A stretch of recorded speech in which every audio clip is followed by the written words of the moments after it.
Hello student, मैं Ramchandra Kushwaha Shivchandra classes में आपका स्वागत करता हूं।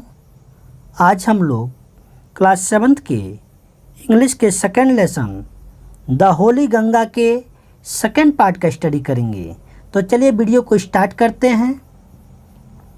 मेनी का मतलब अनेकों, अदर का मतलब दूसरी, रिवर्स का मतलब नदियाँ, ज्वाइन का मतलब जुड़ती है, द गंगा का मतलब गंगा से, इन द प्लेन्स का मतलब मैदानी क्षेत्रों में, अर्थात अनेकों दूसरी नदियाँ गंगा से मैदानी क्षेत्रों में जुड़ती हैं।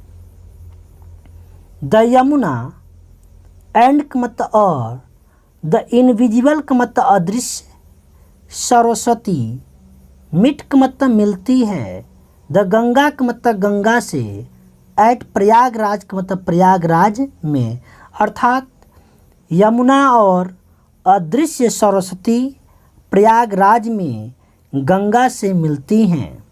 दिस का मतलब यह, मीटिंग प्लेस का मतलब मिलन स्थान, ऑफ द थ्री रिवर्स का मतलब तीन नदियों का, इज है कॉल्ड कहलाता, त्रिवेणी संगम अर्थात त्रिवेणी संगम। यह तीन नदियों का मिलन स्थान त्रिवेणी संगम कहलाता है। इट इज यह है, ए होली का मतलब एक पवित्र, प्लेस का मतलब स्थान, कॉल्ड का मतलब कहलाता, तीर्थराज प्रयाग अर्थात तीर्थराज प्रयाग। यह एक पवित्र स्थान तीर्थराज प्रयाग कहलाता है, या दूसरे शब्दों में कहेंगे यह एक पवित्र स्थान तीर्थराज प्रयाग के नाम से जाना जाता है। कुंभ मेला एट प्रयाग का मतलब प्रयाग में, हैजगेंड का मतलब मिली है, इंटरनेशनल फेम का मतलब अंतर्राष्ट्रीय प्रसिद्धि, एज के रूप में, द वर्ल्ड्स का मतलब संसार के, लार्जेस्ट का मतलब सबसे बड़े, रिलीजियस का मतलब धार्मिक, गैदरिंग का मतलब सम्मेलन, ऑफ पीपुल का मतलब लोगों की, अर्थात प्रयाग में कुंभ मेला को लोगों की संसार के सबसे बड़े धार्मिक सम्मेलन के रूप में अंतर्राष्ट्रीय प्रसिद्धि मिला है। मेनी का मतलब अनेकों, हिंदूज का मतलब हिंदू लोग, बिलीव का मतलब विश्वास करते हैं या मानते हैं, दैट की, टेकिंग का मतलब लगाना, ए होली का मतलब एक पवित्र, डिप का मतलब डुबकी, इन द गंगा का मतलब गंगा में, कैन मतलब सकता है, प्यूरिफाई का मतलब शुद्ध कर, ए पर्सन्स सोल का मतलब एक व्यक्ति की आत्मा को, आप आल का मतलब सभी, पास्ट का मतलब अतीत, सिंस का मतलब पापों, अर्थात हिंदू लोग मानते हैं कि गंगा में एक पवित्र डुबकी लगाने से अतीत में किए गए सभी पापों से व्यक्ति के आत्मा को शुद्ध किया जा सकता है।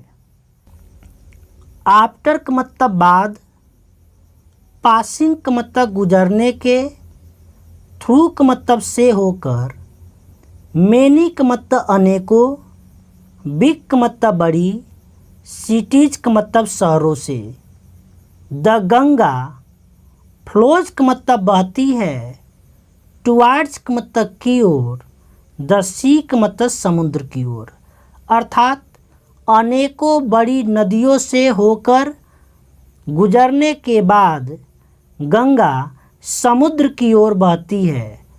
एज का मतलब जैसे जैसे, इट का मतलब यह अर्थात गंगा, रीचेज का मतलब पहुँचती है, क्लोजर का मतलब अधिक पास या अधिक समीप, टू द सी का मतलब समुद्र के, अर्थात जैसे जैसे गंगा समुद्र के पास पहुँचती है, इट्स इसका, स्पीड का मतलब चाल, बिकम्स का मतलब हो जाता है, स्लोअर एंड स्लोअर का मतलब अधिक धीमा, एंड का मतलब और, फाइनली का मतलब अंतोगत्वा, ईट का मतलब यह, मर्ज का मतलब मिल जाती है, इनटू द सी का मतलब समुद्र में। अर्थात जैसे जैसे यह समुद्र के समीप पहुंचती है इसकी चाल धीमी होती जाती है और अंतोगत्वा यह समुद्र में मिल जाती है। द गंगाज, गंगा की, लॉन्ग जर्नी का मतलब लंबी यात्रा, फ्रॉम का मतलब से, हाई अप का मतलब ऊंचाई, इन द माउंटेन्स का मतलब पर्वतों से, एंड्स समाप्त होती है, at the bay of Bengal, Bengal की खाड़ी में। अर्थात गंगा की लंबी यात्रा पर्वतों की ऊंचाइयों से शुरू होकर बंगाल की खाड़ी में समाप्त होती है। दिस का मतलब यह, प्लेस का मतलब स्थान, वेयर का मतलब जहाँ, द गंगा ज्वाइंस का मतलब जुड़ती है, द सी का मतलब समुद्र से, इज का मतलब है, कार्ड का मतलब कहलाता, द गंगा सागर का मतलब गंगा सागर। यह स्थान जहाँ गंगा समुद्र से जुड़ती है गंगा सागर कहलाता है। गंगाज, गंगा की, प्यूरिटी का मतलब शुद्धिकरण, इज का मतलब है, आवर का मतलब हमारी, रिस्पॉन्सिबिलिटी का मतलब जिम्मेदारी या उत्तरदायित्व। अर्थात गंगा की शुद्धिकरण हमारा उत्तरदायित्व है या गंगा को शुद्ध रखना हमारा कर्तव्य है या उत्तरदायित्व है। यह वीडियो यहीं पर समाप्त होता है। यदि आपको हमारी वीडियो पसंद आए तो प्लीज़ इसे लाइक करें और हमारे चैनल को सब्सक्राइब करें। Thank you.